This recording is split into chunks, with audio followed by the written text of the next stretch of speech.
We are back for the lightning talks. Could you maybe quickly raise your hand if you have not been here yesterday? Okay, that's only very few of you.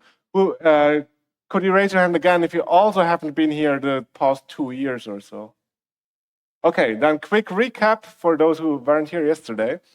How this is going to go is that there is 5 minutes per speaker for the lightning talks.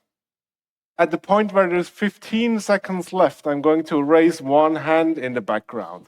And you start with a very quiet, very subtle applause so that they can continue talking but know that something is up. And once those 15 seconds are over as well, I will raise my second hand. And then you start a very loud, very nice applause so they have no chance to continue talking. All right. Without further ado, we will start with Janine, Sarah, and Annabelle from PyLadies, and then the next speaker will be Misha. So Misha, please go back to the audio desk and get yourself hooked up with a microphone in the meantime. All right.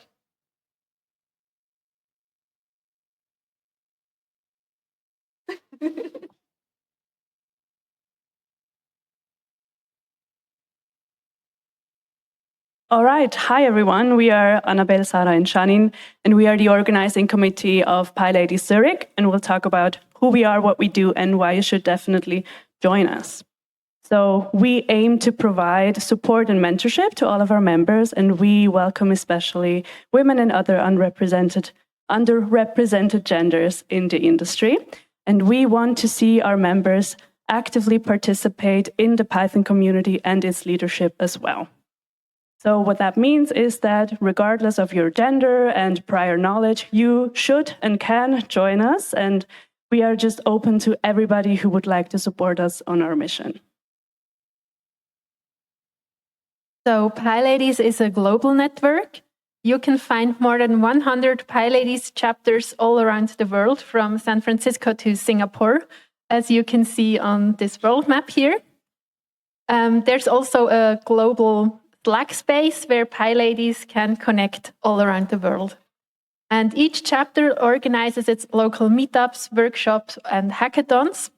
And the PyLadies also have a strong tie to the Python Software Foundation and the Python open source community. And since spring 2025, we now have the first chapter in Switzerland, PyLadies Zurich. So you can join us for great events. We aim to organize at least 2 meetups every year with input talks and discussions afterwards, maybe a coding session or a mini sprint at some point. And there's usually also an apéro and a networking part. And we are open to all skill levels. Whether you're a curious beginner or an experienced developer, you're very welcome to join. And here's a photo from our last meetup. So I think we already said that please join us. Why should you join us? You can learn and grow in a supportive environment. For example, you could share something you're passionate about. Maybe you're working on a hobby project. Maybe you're learning new skills and you want to exchange with other Pythonistas. We would like to share our knowledge, get inspired by each other, learn with each other. And last but not least, maybe together we can help make the Swiss Python community more diverse. We hope to see you at our next meetup. So we meet, we can exchange, and if you even feel like maybe talking about something, as I said before, some project of yours, maybe just for 10 minutes, share your knowledge. We would welcome that very much. And also, if you want to help us organize a meetup or have an idea for an event, please reach out. You can find us on Meetup, Mastodon, and LinkedIn.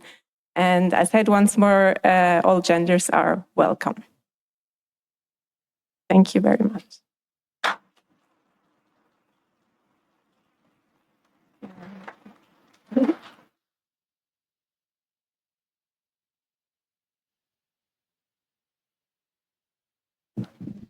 Next up will be Misha telling us about types, and then after that, Elizabeth. So Elizabeth, please go back to the audio desk to get a microphone. Yours.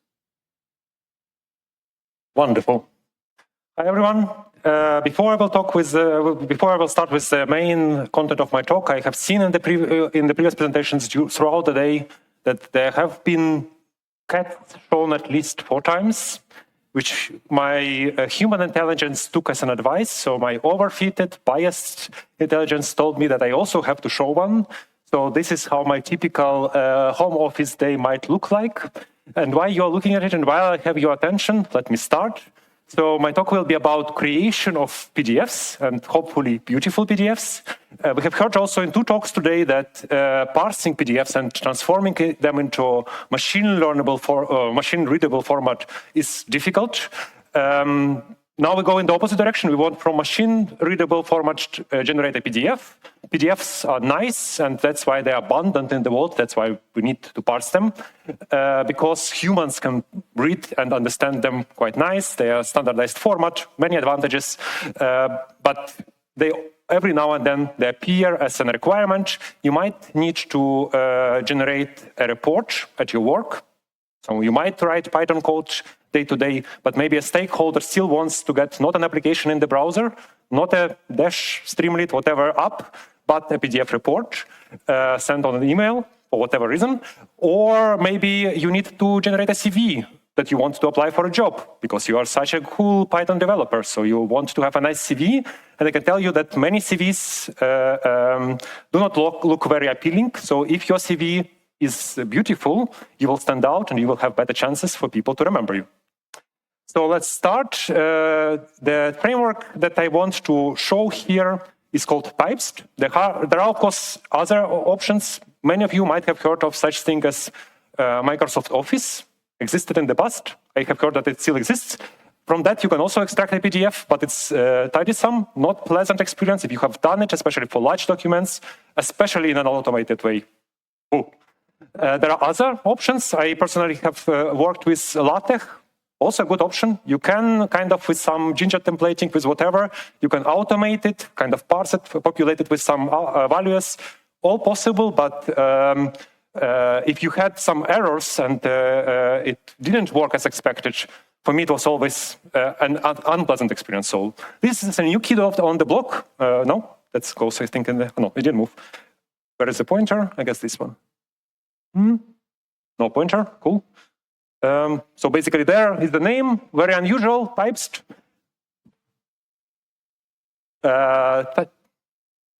Nope. Types, doesn't matter. It's a new kid on the block. There are definitely other solutions. So that's one of them. I'm in no way associated with this project. I'm just a happy beginner user. And my claim is that even for a beginner, that's a very useful framework that allows to do you wonderful things. And as many of the new kids on the block, there on the bottom, you see that it's astonishingly fast. It generated a report in 7 milliseconds, which is very fast compared with LaTeX if you had experience, or generating PDFs from Word.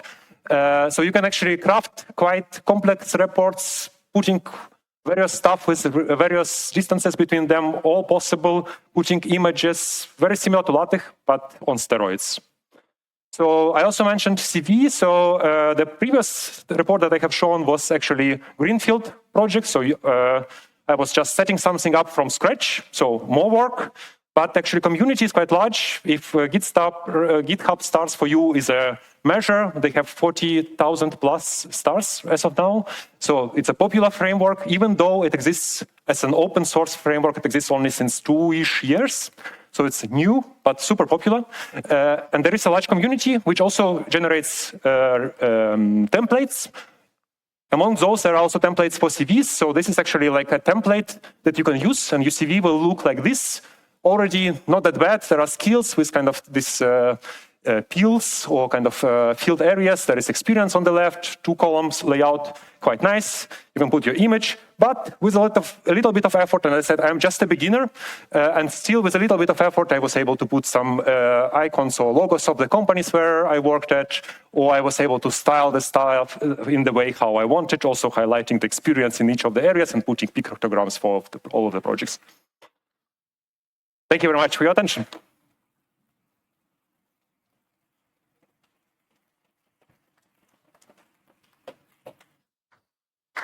Your phone.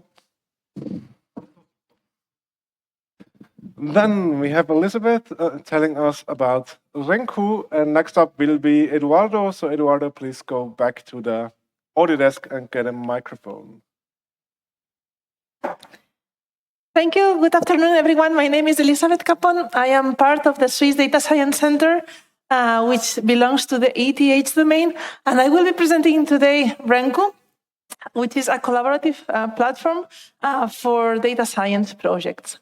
The problem we are trying to solve with Renku is connecting a very heterogeneous ecosystem that we have when we are doing data science projects. On the one hand side, we have a large variety of data repositories where data is hosted, and also our data files or our data storages can be in several formats and in different platforms. On the other side, we have heterogeneous, we usually use code version control. We have either the public GitLab or GitHub, or our institution has its own hosted Git instance. And last but not least, regarding compute infrastructure, many times our laptop is not enough for doing our projects, and we need to go to HPCs or to our cloud providers to host our data science projects. So in order to connect all these different elements under the same platform, we have created Renku. Renku helps you to share your data science projects and ensure reproducibility, discoverability of your work as well for the larger community. And last but not least, you can trace where the different elements, such as data, is used across your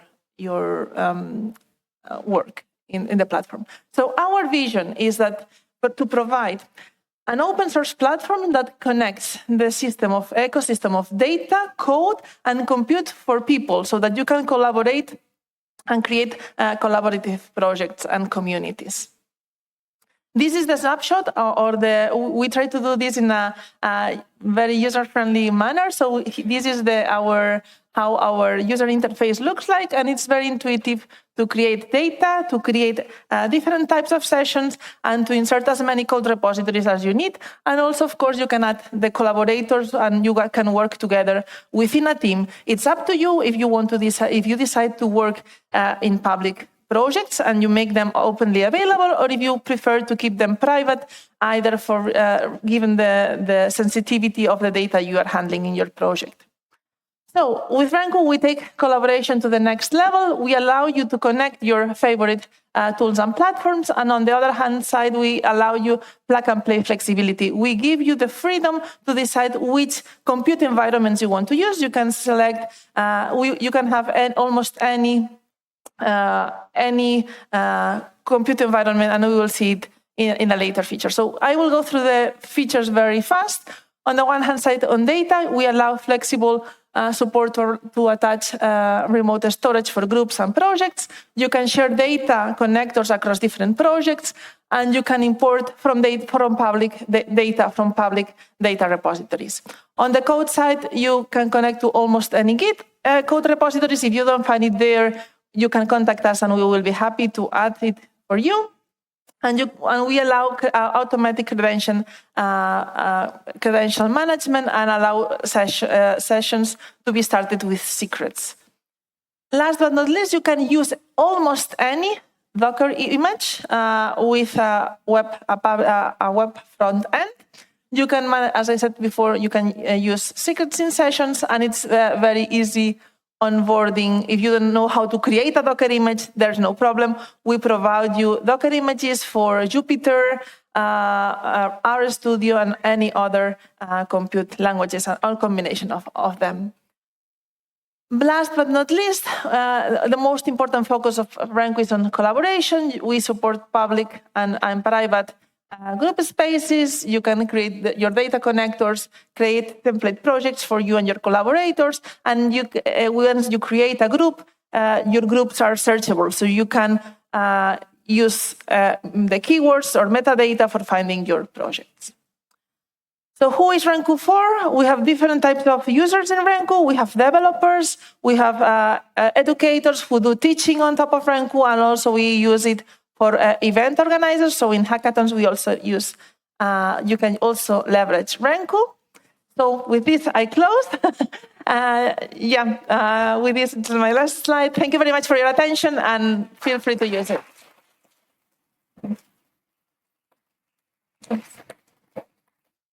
Then we have Eduardo talking about testing in Jupyter.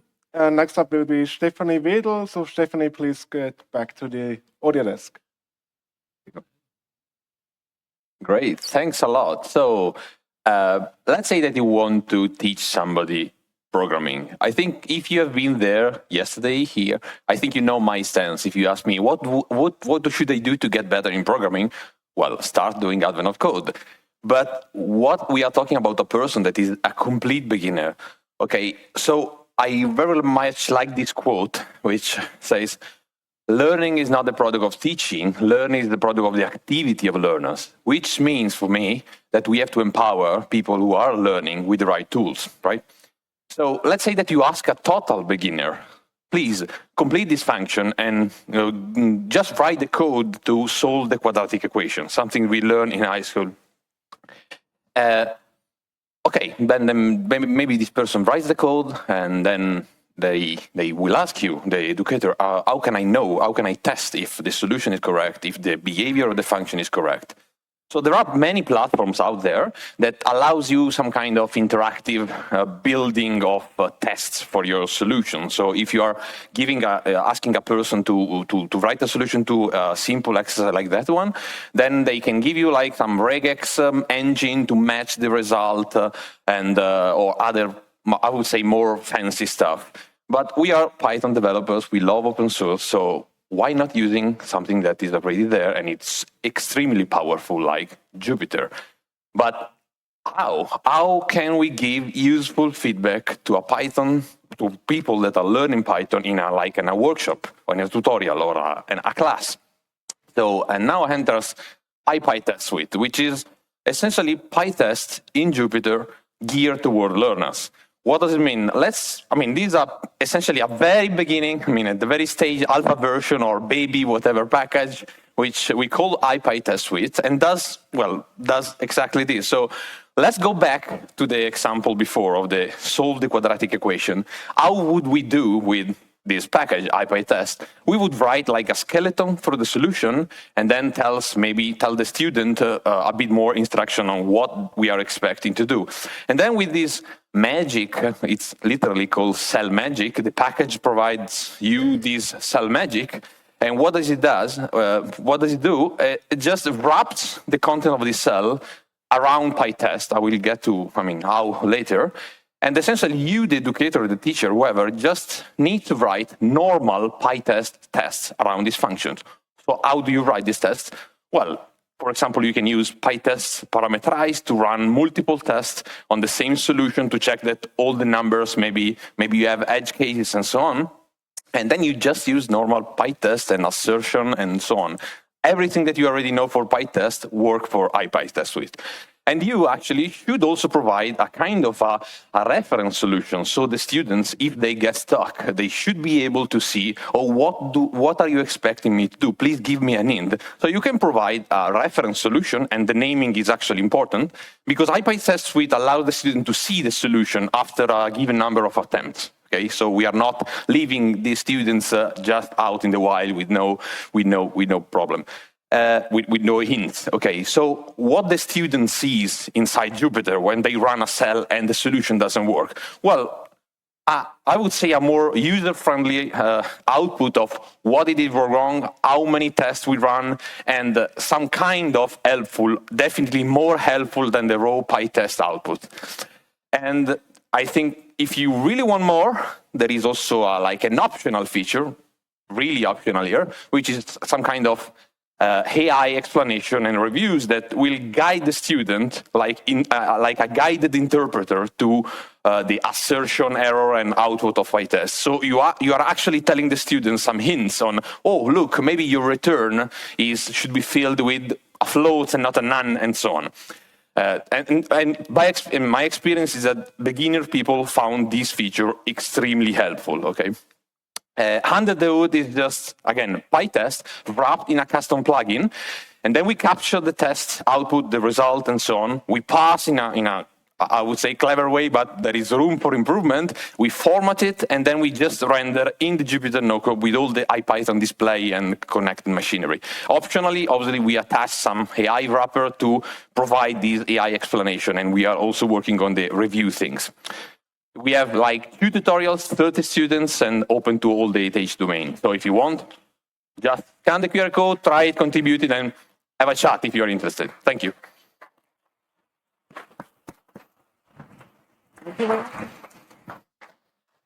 Thank you. That was very interesting. I actually built something similar for my students, so we really need to talk afterwards. So, Stephanie, about Bookworm and some abbreviations.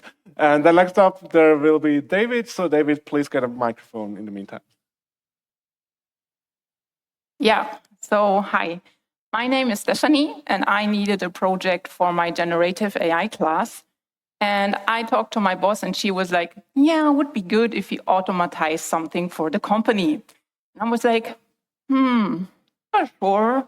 Or I built something for myself. And this is what I did.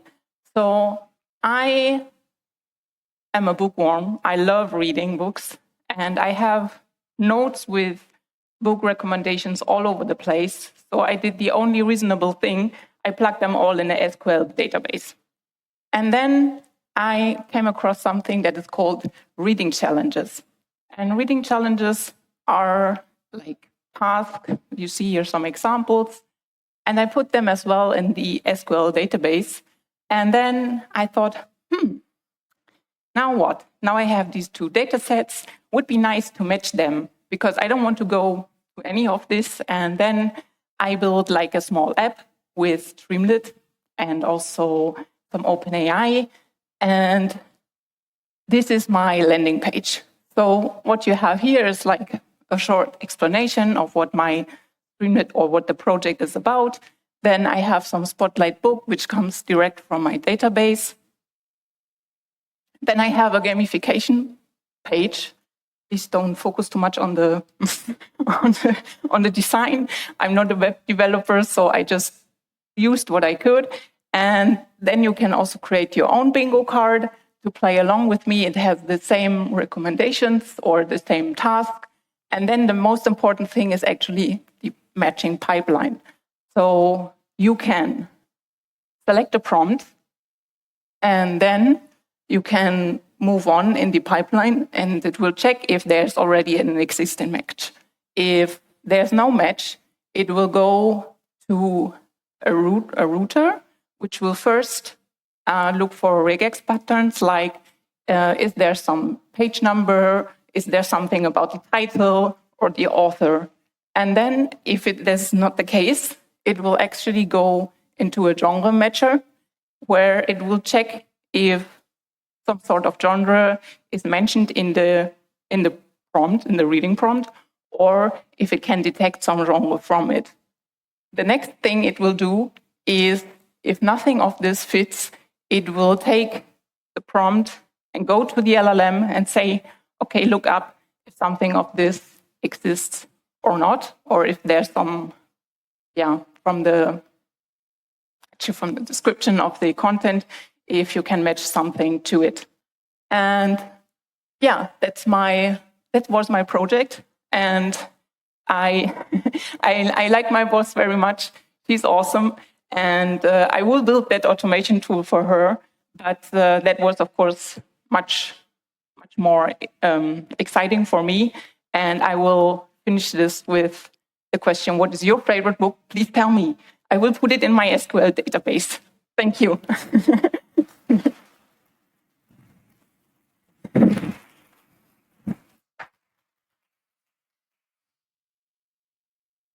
Then we next up have David with editable Git dependency with UV. And after that, we will have Philip. So Philip, please get back to the audio desk to get a microphone. This is the button, right? This is indeed the button. Okay. So I've been procrastinating 2 years doing this lightning talk. Back then, UV wasn't really around that much as it's prominent today. I did it for poetry. Now it's getting out of fashion, so I did it for UV. But I have a project, actually two, where I face the situation that I need to reconcile multiple repos and project management and no package management index.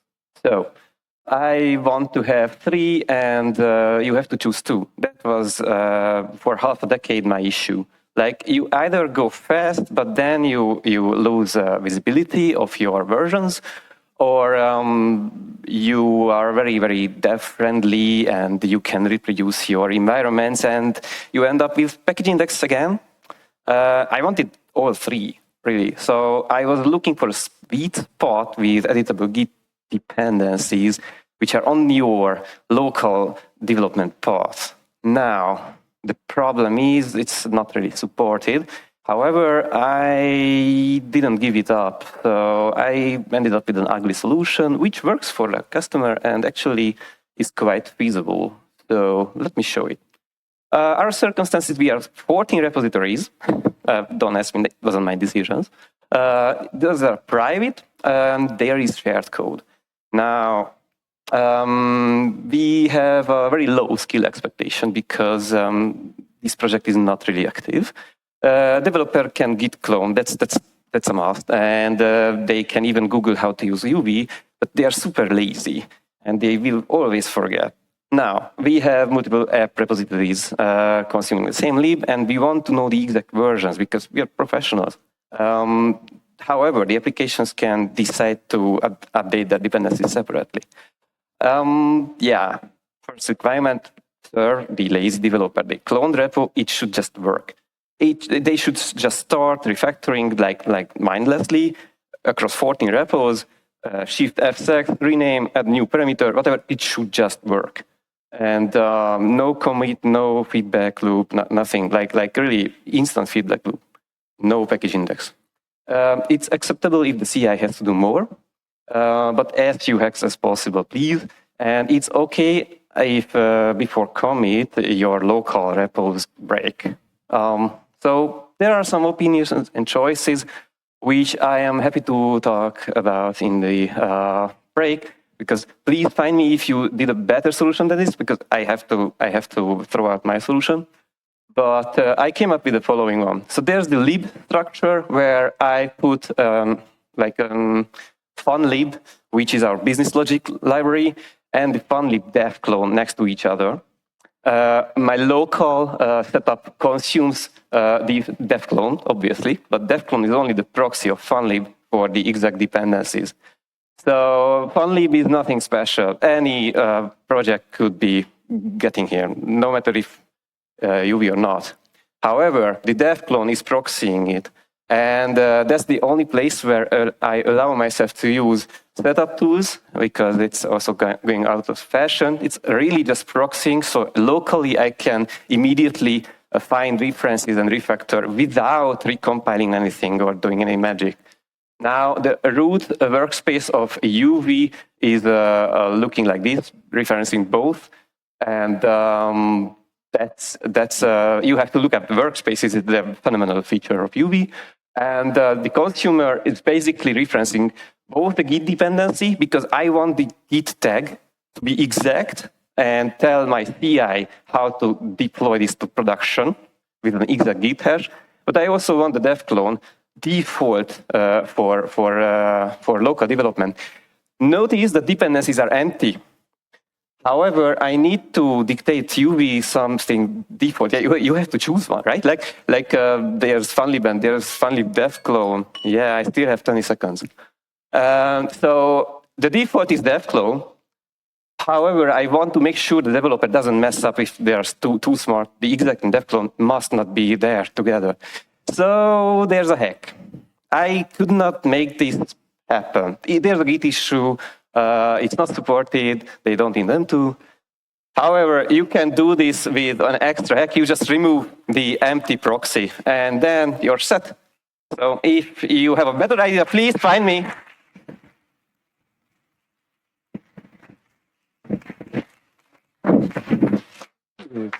I actually had exactly this problem with the project.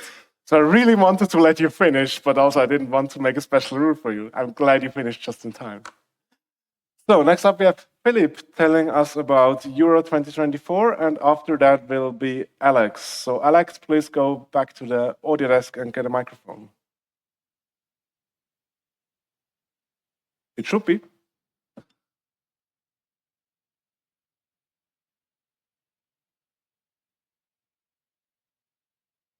Okay, so, well, I wanted to talk about how Python saved me last year when there was Euro 2024. Well, nothing special, but for me it's very useful. A little bit about me. Well, I come from Croatia. I work at Reversing Labs. It's a cybersecurity company. We had a talk about cybersecurity, for example, like there was a sneak advisor. We have the same thing for community, like secure.software called. I lead 3 teams, but more important for this talk is the next thing, and that's I love soccer. So, is anyone here loving to watch football, soccer? Yeah, okay, few of you, okay. Well, for me, I don't know how you watch the games, but I had a problem how to watch all the games. So if you watch, I watch all the major leagues and everything. So if you watch the entire games, it's too much time. If you watch the highlights, then you know probably the score already because they always write the score and everything. So what I did, well, I said, okay, I will scrape the interesting minutes. There are things for that. And then I'll watch the recordings and skip to the interesting minutes. So I can, in a few minutes, watch the entire game and do that for several games during the weekend. But the thing was, I did that locally on my computer, you know, some scripts and things like that, and I could always watch what I want. But then I realized it's Euro 2024 and I'm going to Krakow to a conference, and I realized, okay, I don't have my computer. I would need to translate it to some laptop and things like that. 3 matches per day, it's like 6 hours. I don't have that much time. So the day before the conference, I spin up hiddenscores.com, my simple web page. I used Flask, some simple HTML. It will be the ugliest thing you will see today in the next slide, but it's useful for me. I have several scripts which are ran by cron jobs and populate the data in the database. So what I wanted to say is it's really easy, especially now with the LLMs and things like that. So if you have something to show. For example, this Monday, Slovenia, Switzerland, okay, 44th, 71st minute, 82nd, okay, 3 things happened. Still it was 0-0, no. So, but Switzerland is still first on the table. But for example, Portugal, Hungary, well, several interesting things. And in 91st minute, what happens? Portugal is leading 2-1. 2-2, Szoboszlai scored. So I watched that, you know, without watching the entire game. So that's how it looks like.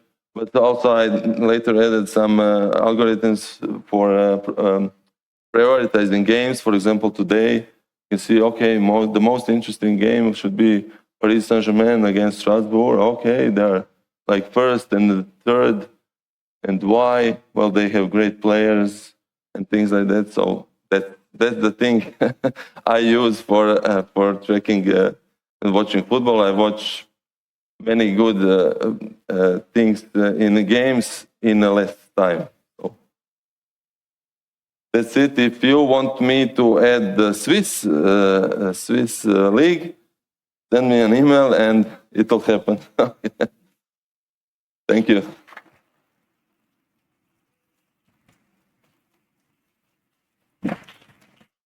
Next up will be Alex with 40,000 a year. Bye-bye.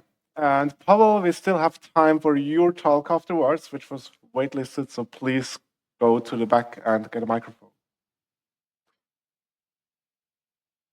Right. Hello again. The sort of motivation for this talk was something I overheard in the morning, and sorry for eavesdropping, but I heard someone saying something along the lines that they would love to give a talk, but they don't know what to talk about. And I've been thinking about developing a talk about DevRel and my experience so far around this topic. So this kind of inspired me to do this. And I thought, why not prepare a talk in couple hours while listening to other talks? So hopefully it turns out fine. And just a few fun facts about me. Again, if you missed my talk in the morning, so I've been 10 years in IT. I've been DevRel for the last year mostly. This is my first time in talk, surprisingly, even though I've given already more than 40 talks, and I have 4 cats, so I'm continuing the cat trend over here. Now, another fun fact about me is I'm an introvert, which kind of doesn't really match with 40 talks in a year, right? And how it all started is, well, I work for a startup, and you know how it works. How it works in startups, you need to be in a lot of different places. So I had previous speaking experience.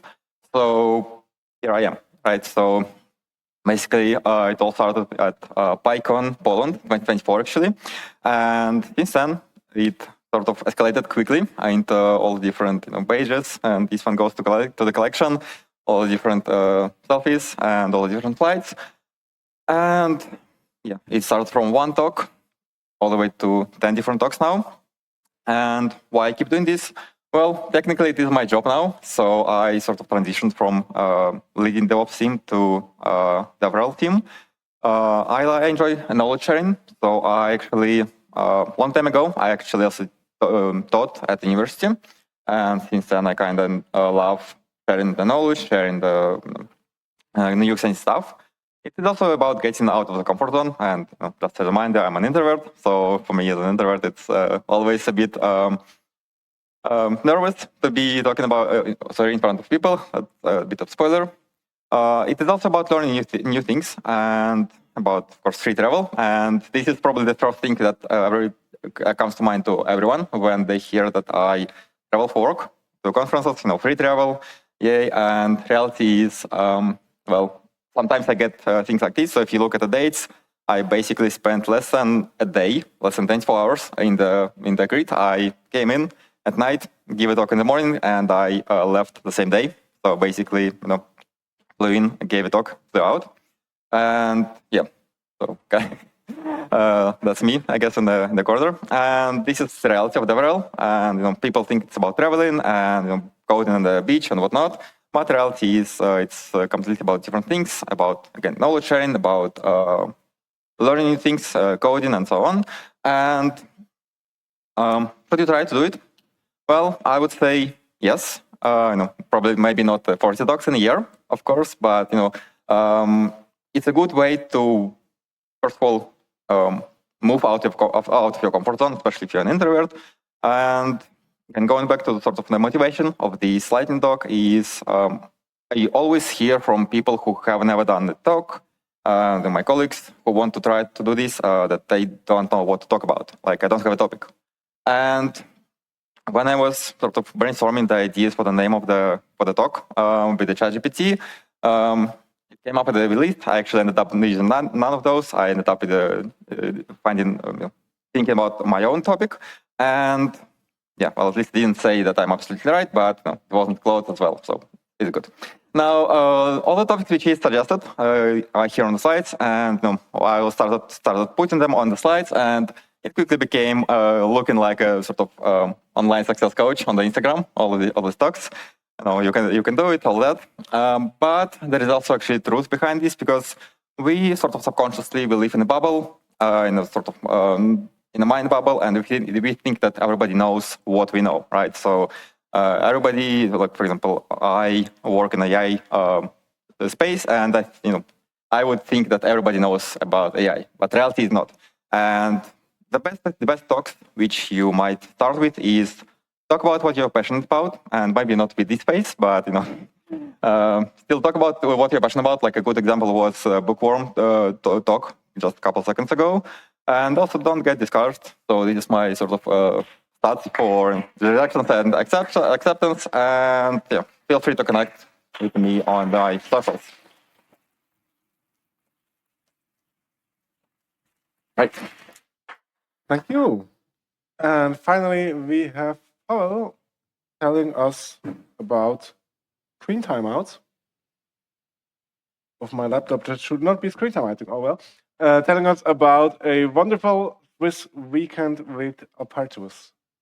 Thank you. Okay, hey everybody. Yeah, those who were here yesterday, it's good. Yeah, newcomers also welcome. So basically today, I think it would be very nice if we finish Data Science Day with something that is about Swiss data science. So, yeah, you know this talk. Let's go to the fact that already, I think many people mentioned that today is Friday. So like if you have plans for the weekend, I would say that this is perfect time to travel around Switzerland. Yeah. So, I mean, we live in, I think, the best country in the world. Those who not yet, move. So basically then like Saturday, Sunday, let's plan how to spend it, and like how should I know, yeah, like where to go. I can Google, I can do whatever, but I thought, okay, let's ask the one who should know it the best. Swiss AI. And basically Swiss AI, it's called Apertus. I don't remember today it was like mentioned, but maybe it was, sorry. So basically it was released a couple of months ago, and it is like a big project that was many times already announced, and then finally, okay, it was released. It's like EPFL, ETH, Swiss National Supercomputing Center, and today it was like some stuff about like not having a good model in Romansh language. It has, yeah. So like there, if you need to speak Romansh, then please like ask Apertus. So okay, good. I thought that now it's a good moment to do some little app and to just ask, let's say, what I can do. So basically, I use this Apertus that they now released on Hugging Face, as usually all these transformers, and I use the smallest one because I deployed it locally. So I mean, like, I have forgotten to say, I'm from ZHW, Zurich University of Applied Sciences. We are not the richest university, so that's why, I mean, like, I can only allow the smallest model. Okay, and I tried, I asked something about like traveling from Geneva to Lausanne, and then immediately the problem came. It says like, okay, leave at 9 a.m., then you arrive at 10:30. I mean, guys, I have mobile phone, yeah, I have like Swiss Railways app, and I can check. So basically for tomorrow, this is tomorrow, yeah? So first, it's not about having no train at 9, okay? This is like the least problem. The problem is that trip doesn't go for an hour and a half. No, this is wrong. Though I would say price is pretty good, yeah? Look, I mean, so just think about it. Okay, and then I thought, okay, let's try to then help somehow to Apertus. And I just did it very easily. I took this Swiss Railway API. I used PySBB. And basically, I took this train schedule. I gave it as a hint, and also edited like to include rail train schedule as the toggler on the web page. And you know what? It worked immediately. So, I mean, really, it extracted very well the train schedule and the recommendations. I mean, I give them the top, yeah. Obviously, after main activities, there is dinner, there is how to spend evening, etc., some hints. So, and if you want to see what's going next, then I even, as I said, I seriously deployed it. So, I mean, but, I mean, you can open, you can see that it works, yeah. I'm not sure about you generating anything, because seriously, I don't have yet any queuing, anything like this. I think it would drop immediately, yes? So I mean, like, open, see, well, nice design, and that's it. But I mean, like, to me, it's more like a joke project, yeah? That I just wanted to try out Apertus to see it around. But now I think, okay, I can maybe do more. I can maybe add some weather, I can maybe add some Swiss hiking routes, etc., etc. So I mean, like, to give more help to Apertus, and then to build like a nice Swiss travel AI agent, yeah, or whatever we call it. Yeah, so cool. Feel free to connect, and yeah, thanks for coming today. It was really nice. Thanks.